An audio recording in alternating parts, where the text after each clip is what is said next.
Hi, today we're going to talk about imposter syndrome. You know, the opposite of being arrogant, right? It's when we feel that we're just not good enough for what we're doing. And oftentimes people think imposter syndrome is just related to people in the workforce. But I've often felt like an imposter as a mom, as a wife, as a daughter, as a sister. Sometimes I feel it as a coach, and that's the worst is when I'm trying to help somebody and I'm thinking, what am I doing? How can I help somebody, right? How can I be of service to somebody else when I'm feeling these uncertainty feelings inside of myself? And so I started thinking about how we all have these times of feeling inadequate, that we aren't measuring up somehow to somebody's standards, most often our own, right? Our own inner voice is telling us that we aren't meeting what we're setting out to do. And so when we approach imposter syndrome from the lens of curiosity, we can often find where it's coming from and how to meet it with compassion and really reframe it, kind of flip it on its head, right? So, like I was saying, this imposter syndrome is really the opposite of being arrogant, right? We often see people who walk around and they like can do no wrong and they're really good at everything, right? And then we have this other extreme. And now most people that I run into and most of my clients, including myself, is that we don't live in this state of imposter syndrome, right? It's not every waking moment we're feeling less than, every waking moment we aren't measuring up. Because imposter syndrome can appear that it feels like it's all the time when it's really these fleeting moments. Our emotions are constantly changing, our thoughts are constantly shifting, and so then our feelings of feeling inferior change based on day to day, based on what you're doing, right? You know, there's times where as a mom, I'm parenting and I feel really confident in what I'm doing, and then there's other times that it's new waters navigating and I'm uncertain.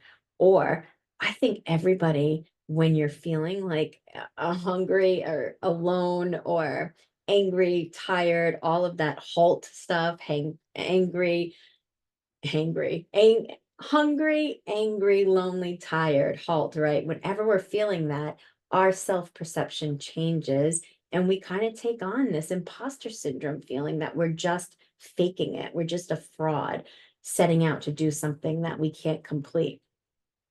So when we take and have these moments, these times. And sometimes they're long moments, sometimes they are days, right? But it's never this constant. That is a different animal altogether.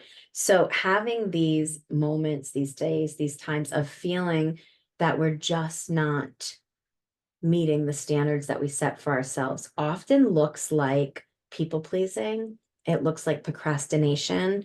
It looks like we are trying to fit things in so that we can succeed. So it's over scheduling those things, right? And procrastination, like I said, that's this fear of even doing it because of the fear of it being wrong, right? And people pleasing is if we make everything all around us, they won't notice how I'm not measuring up to what I'm setting out to do. So if you're like me, you feel imposter syndrome at times. And so, what we're going to do today is talk about some ways that we can combat that, reframe it, and get some confidence, move towards the other end of the spectrum, right? That sort of happy medium between arrogance and imposter syndrome. We want to land in that sweet spot, so to say.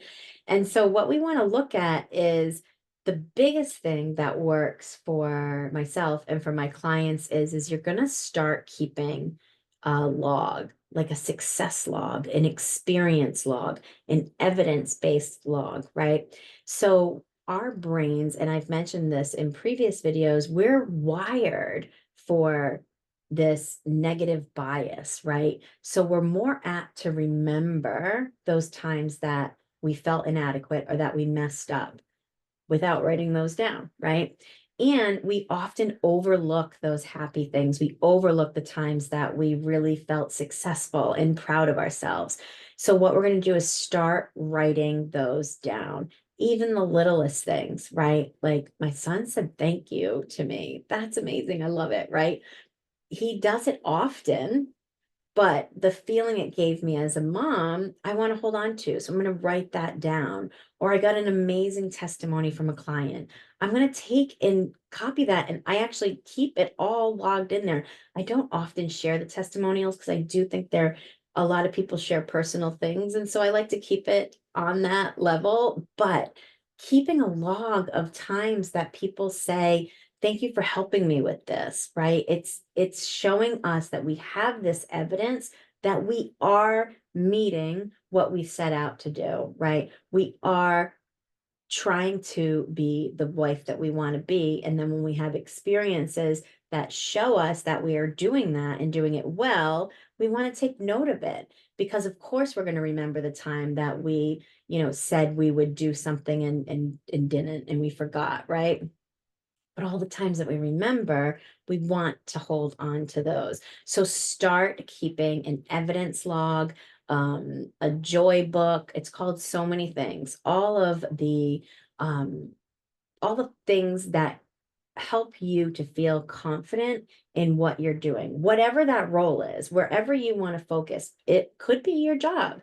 It could be being a better daughter to your parents. It could be being a better mom, like I said, or a better wife or a better partner. It could be any area of your life. Just start keeping a log in the one that you feel that maybe you're not meeting those markers that you set for yourself.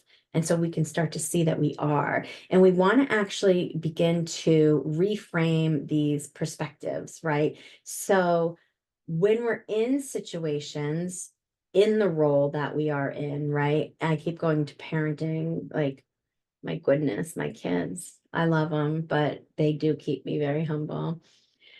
So if you're feeling like nervous about something, right? If you're feeling fearful, we can look for the excitement in that fear. Often emotions and feelings have their counterpart, right? And they're within each other, right? How they often say when you're anxious, you can really relate to some level of excitement, that same sort of feeling.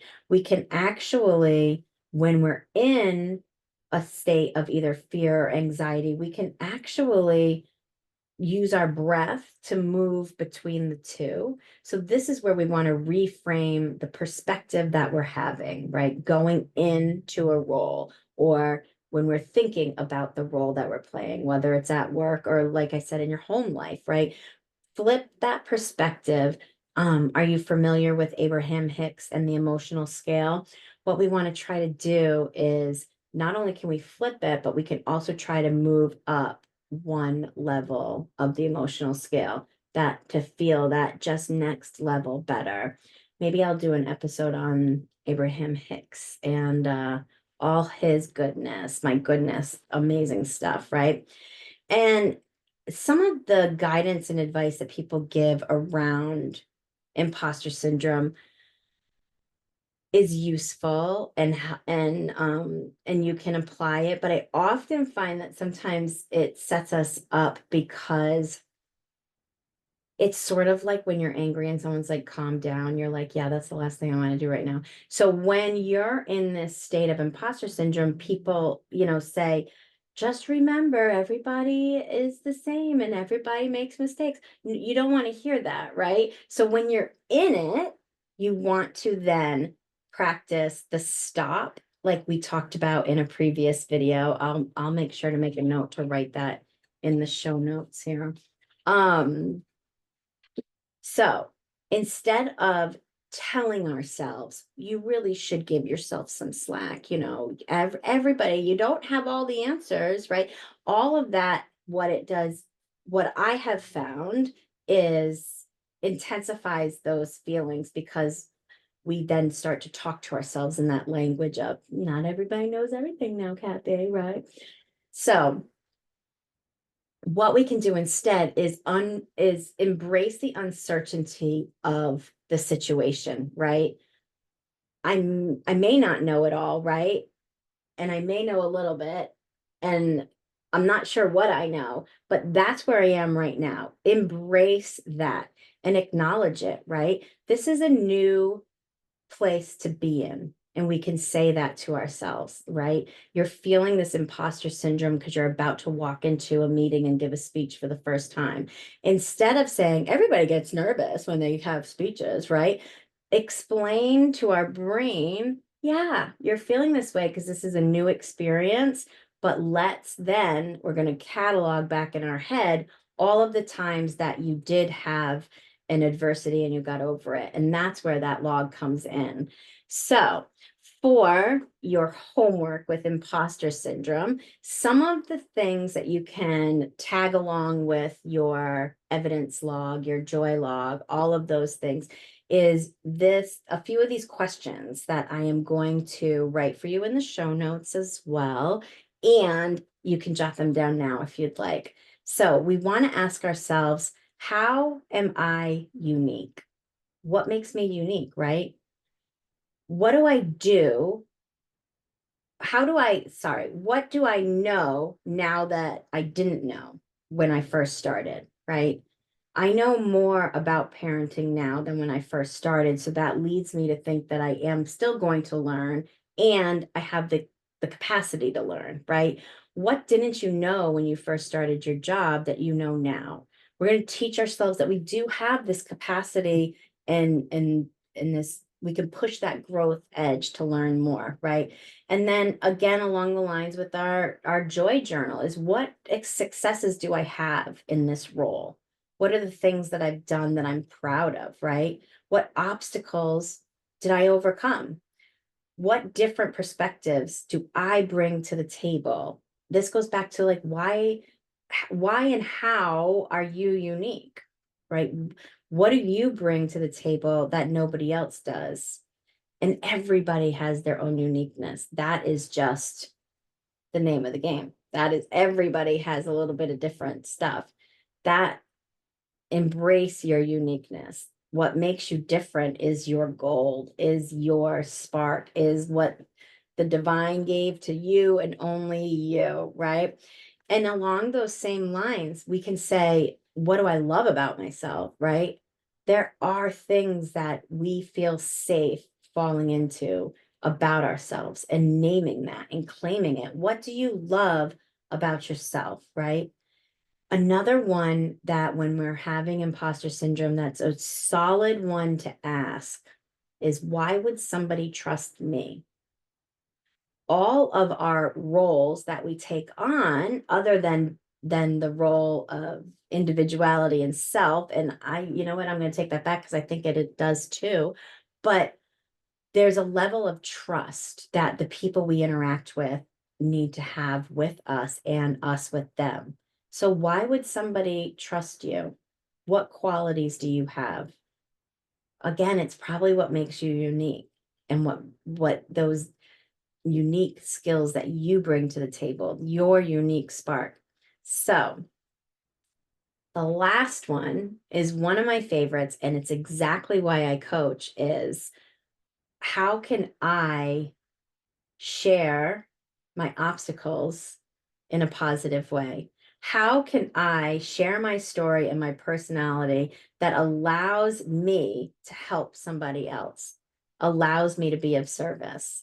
What makes me a good coach, right? What makes me a good mom? Those individual things. So many other questions we can ask, but those will get you started.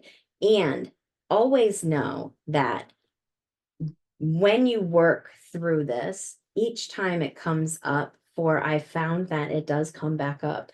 Each time it does, when you have this road pre-paved to feeling better, you're on your way. So with that, I know that you are good at all your roles and you enjoy them all and you have fun. But when that imposter syndrome does creep up, or dare I say, you even fall to the other side and you need to right yourself away from arrogance, use these questions, use your skills, use all of your talent to remind yourself just exactly who you are. So that was Teachings and Tangents with Kathy Batista, and we'll see you next week.